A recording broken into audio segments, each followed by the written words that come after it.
नमस्कार, मैं राजू कुमार झा और आज देश किसका में एक खास वीआईपी सीट के बारे में बातचीत होगी। ऐसे संसदीय क्षेत्र की बातचीत होगी जिसके सांसद हैं राहुल गांधी की चाची सोनिया गांधी की देवरानी और वरुण गांधी की मां संजय गांधी की पत्नी यानी मेनका गांधी की। सुल्तानपुर सीट की बातचीत करेंगे आज। हालांकि रायबरेली और अमेठी की तरह कभी इसी वीआईपी सीट की अहमियत नहीं मिल सकी। उत्तर प्रदेश में गोमती किनारे बसे सुल्तानपुर की सल्तनत पर लंबे समय तक कांग्रेस का कब्जा रहा है। इस सीट पर कांग्रेस से लेकर जनता दल, बीजेपी और बसपा जीत का परचम लहराने में कामयाब भी रही है, लेकिन समाजवादी पार्टी इस सीट पर कभी भी जीत का स्वाद नहीं चख सकी। अब 2024 लोकसभा चुनाव की बारी है और चुनाव के वक्त में ऐसे में सवाल उठता है कि क्या इस बार भी इस सीट को लेकर मेनका गांधी अपनी दावेदारी पेश करेंगी। अगर करती हैं तो क्या उन्हें बीजेपी इसी सीट से लोकसभा चुनाव के मैदान में उतारेंगे या फिर नहीं। क्या रहा है मेनका गांधी के जीत का पिछला रिकॉर्ड, साथ में सुल्तानपुर की जनता क्या कहती है, वहां के स्थानीय जानकारों का क्या कुछ कहना है और संसद में मेनका गांधी की उपस्थिति कितनी है, ये सारे सवालों के जवाब आपको इस वीडियो के जरिए देंगे। वीआईपी सीट के समीकरण में आज सुल्तानपुर की बारी है और इसीलिए पूरा लेखा जोखा आपके सामने लेकर आए हैं। लेकिन ये सब बताने से पहले आप स्थानीय पत्रकारों की क्या कुछ कहना है वो आप सुन लीजिए। वरिष्ठ पत्रकार वहां के क्या कुछ कह रहे हैं, उसके बाद आपको आगे की कहानी बताएंगे। मतलब आप ये मान चलिए कि मेनका गांधी पुनः यहाँ से सांसद बनेंगी, लेकिन अगर पार्टी कहीं नए चेहरे को लाती है, इंडिया गठबंधन से कौन प्रत्याशी आता है, तो उस समय देखना होगा और जनता फिर उसके बाद चुनाव करेगी कि जो है क्या किया जाए। अच्छा, यहाँ पे मतलब बीजेपी और कांग्रेस का हमेशा गढ़ रहा है, तो क्या लगता है अब की बार बीजेपी से प्रधानमंत्री राहुल गांधी या नरेंद्र मोदी? देखिए, जो माहौल इस देश में चल रहा है, धर्म का, जात का, मजहब का, इसको देखते हुए ये बात एकदम कन्फर्म हो चुकी है कि अब जो है देश का प्रधानमंत्री फिर से मोदी जी ही होंगे। अच्छा, राहुल जी इस समय भारत जोड़ो यात्रा निकालें, इससे क्या असर पड़ेगा? देखिए, भारत जोड़ो यात्रा हमको तो कहीं नहीं लगता कि जो है राहुल गांधी का जो भारत जोड़ो यात्रा था कहीं सक्सेस हुआ, क्योंकि जो है 5 राज्यों में जो चुनाव हुए उसके जो रिजल्ट आए उसमें जो है कहीं भी जो है कांग्रेस हमको जो है बढ़ते हुए नहीं दिखाई पड़ी। इससे लगता है कि भारत जोड़ो यात्रा जो राहुल गांधी जी निकाले हुए थे उसका जनता पे कोई असर पड़ा हुआ है। लोकसभा चुनाव को मद्देनजर रखते हुए बीजेपी या कांग्रेस? अभी तक जो माहौल है उस हिसाब से बीजेपी ही रहेगी, कांग्रेस को भी आने में टाइम लगेगा। भारत जोड़ो यात्रा राहुल जी का निकला, इस पे आप क्या मतलब वो करें? राहुल जी ने भी अपना जो प्रयास उनसे बन पड़ा होगा किए होंगे, लेकिन अभी जनता पर बहुत ज़्यादा उसका असर नहीं पड़ा है। असर पड़ेगा, समय बदलता है, लेकिन टाइम अभी लगेगा। अभी उतना आप इनको समय मतलब सफलता नहीं मिली है कि इनको लोकसभा में सफलता मिल जाए।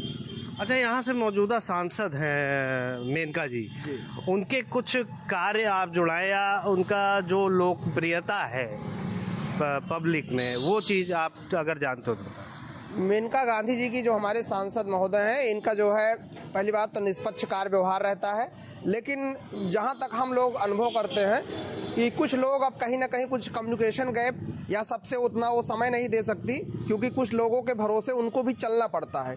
लेकिन जो उनके माध्यम बने हुए हैं जनता से जोड़ने के, वो लोग मतलब कुछ बीच में जरूर कुछ ना कुछ कहीं ना कहीं भेदभाव होता है और इस हिसाब से उनको निष्पक्ष न्याय नहीं मिल पाता और सही बातें उनकी बात पास तक नहीं पहुंच पाती हैं। इसलिए उनको ये चाहिए कि इस पर बाकायदा जो है निरीक्षण करें और उसका जो है ये देखें कि कहाँ से गड़बड़ी ये हो रही है। कुछ जनता जो उनसे नाराज़ रहती है उसको सही से कम से कम उन्हें एक प्लेटफॉर्म ऐसा तय करें कि जिससे अपनी बात उनको अच्छे से रख सके, उनके सामने पहुँच सके सही बात। तो नाराज़गी का क्या लगता है कि अब की बार टिकट मतलब कुछ टिकट तो फिलहाल अभी जो स्थिति दिख रही है, मेनका गांधी जैसा कोई और प्रत्याशी सामने नहीं दिख रहा है कि उनके आगे और कोई टिक पाएगा। अगर पार्टी उन्हें लगता है कि अगर उनके ऊपर विश्वास जताती है तो अभी उनके लिए अवसर दिख रहा है कि वो निश्चित तौर पर सफलता मिल सकती है। अब 2014 के लोकसभा चुनाव में बीजेपी ने कांग्रेस के दुर्ग से सटे हुए क्षेत्र से गांधी परिवार के वारिस वरुण गांधी को मैदान में उतारकर सुल्तानपुर को हाई प्रोफाइल बनाया था।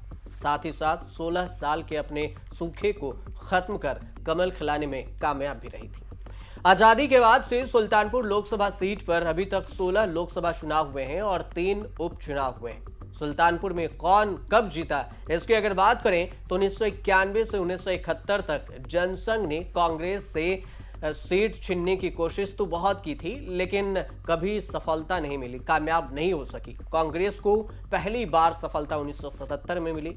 1991 में कांग्रेस के वीवी केसकर जीते थे और 1957 में गोविंद मालवीय, 1962 में कुंवर कृष्णा वर्मा, 1967 में गणपत सहाय और 1971 में केदारनाथ सिंह यहां से चुनाव जीते।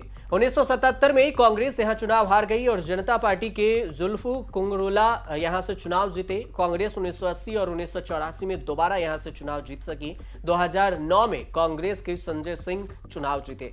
बीजेपी की अगर बात करें कि बीजेपी यहां पर कब कब चुनाव जीती है तो 1989 में जनता दल से राम सिंह सांसद चुने गए। उसके बाद ये जीते भी। 1991 से लेकर 2014 के बीच में बीजेपी ने 4 बार चुनाव जीत दर्ज की है यहां से लोकसभा चुनाव। 1991 और 1996 में विश्वनाथ शास्त्री जीते, 1998 में देवेंद्र बहादुर और 2014 में वरुण गांधी। मोदी लहर के समय में वरुण गांधी 2014 में यहां से चुनाव जीते।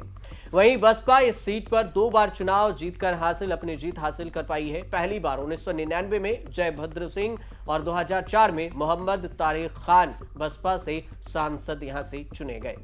बात अगर 2014 लोकसभा चुनाव परिणाम की करें कि उसके बाद यहां पर क्या समीकरण रहा 2014 में, तो बीजेपी के वरुण गांधी यहां से चुनावी मैदान में उतरे थे। उन्हें 4,10,348 वोट मिला था। बसपा की तरफ से पवन पांडे उतरे जिन्हें 2,31,446 वोट मिले। सपा की तरफ से शकील अहमद उतरे जिन्हें अगर देखें तो 2 चुनाव का समीकरण यह कहता है कि कांग्रेस बहुत ही बुरी तरह से इस लोकसभा सीट पर रही है। अब सुल्तानपुर सीट पर जातीय समीकरण को समझने से पहले सुल्तानपुर की जनता क्या कहती है उन्हें भी सुनना जरूरी है और उनसे हमारी बातचीत हुई है। हमारे संवाददाता हैं महेश शर्मा, उन्होंने वहां बातचीत की है। तो पहले सुनिए कि सुल्तानपुर की जनता की क्या कुछ राय है। भैया क्या नाम है आपका? राजू चौधरी।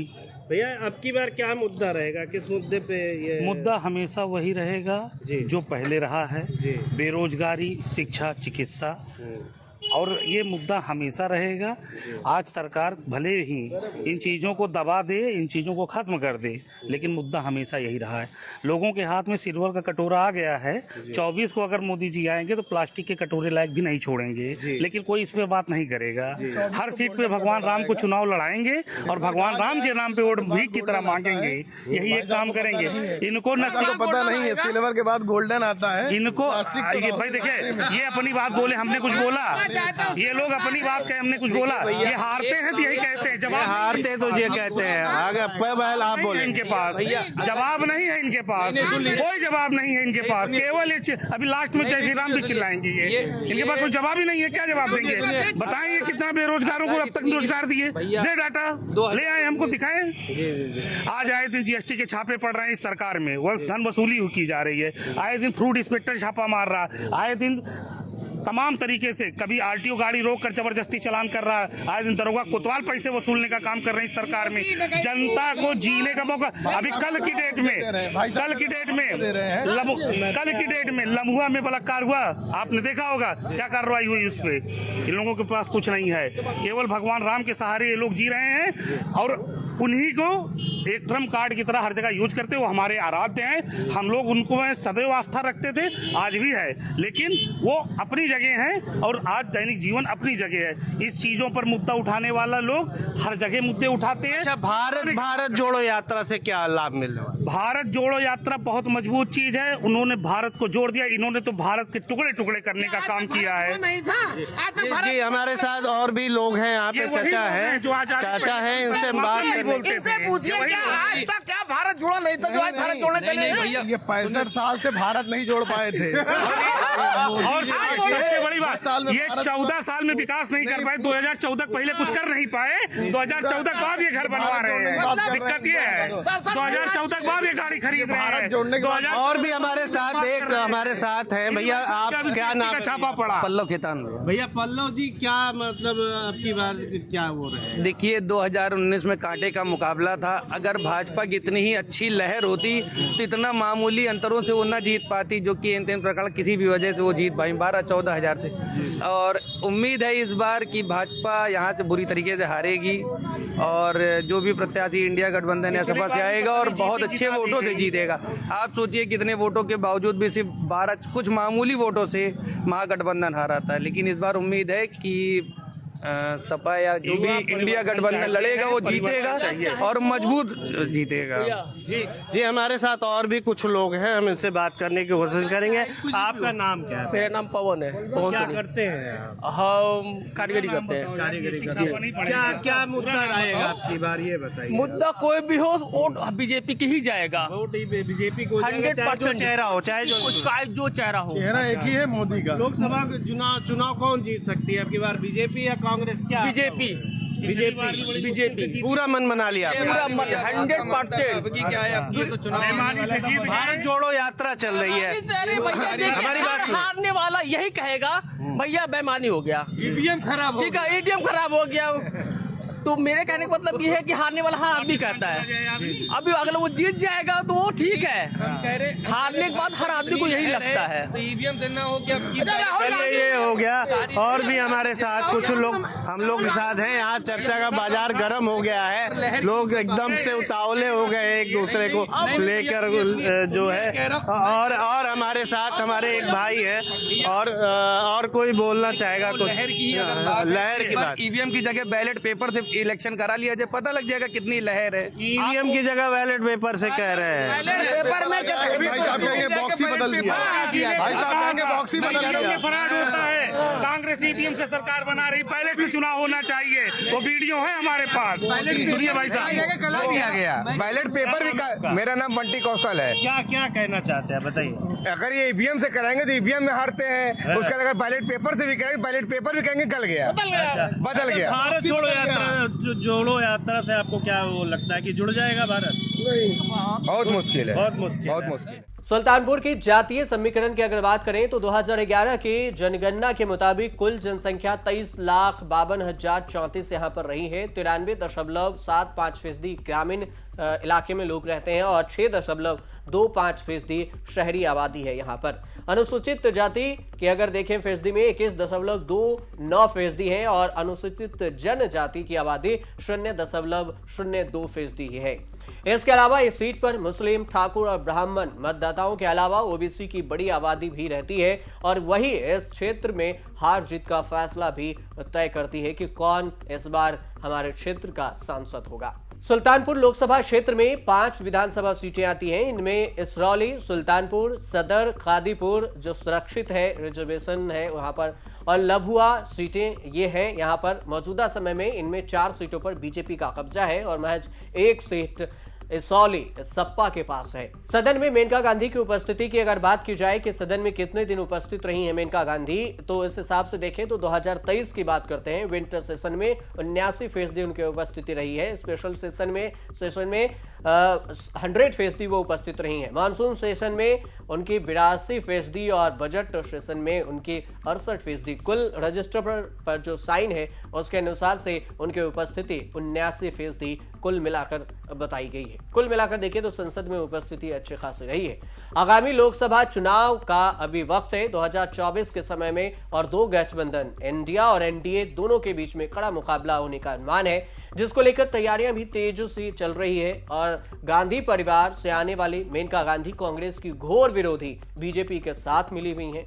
मेनका गांधी इंदिरा गांधी के छोटे बेटे संजय गांधी की पत्नी है और वह एक राजनेत्री के साथ एक पत्रकार भी रह चुके हैं। मेनका गांधी 2004 में बीजेपी में शामिल हुई थी। बेटे वरुण गांधी के लिए 2019 में पीलीभीत छोड़कर सुल्तानपुर से चुनाव लड़े। इसके बाद अब 2024 की बारी है। ऐसे में क्या इस सीट से कोई नया चेहरा होगा या मोदी फैक्टर ही काम करेगा और उसके जरिए ही मेनका गांधी सुल्तानपुर से चुनाव लड़ेंगी? ये सारे समीकरण तभी तय हो पाएंगे जब बीजेपी अपने उम्मीदवारों की घोषणा लोकसभा चुनाव को लेकर करती है। देखने वाली बात यह होगी कि अगर उम्मीदवार यहां पर कोई बदले जाते हैं या मेनका गांधी उतरती है तो क्या इस बार भी रिकॉर्ड कायम करेंगी या फिर कुछ बहुत बड़ा फैक्टर काम आएगा कि राहुल गांधी की यात्रा को हो या कांग्रेस का असर भी यहां पे कुछ देखने को मिलेगा। आप देखते रहिए न्यूज़ तक।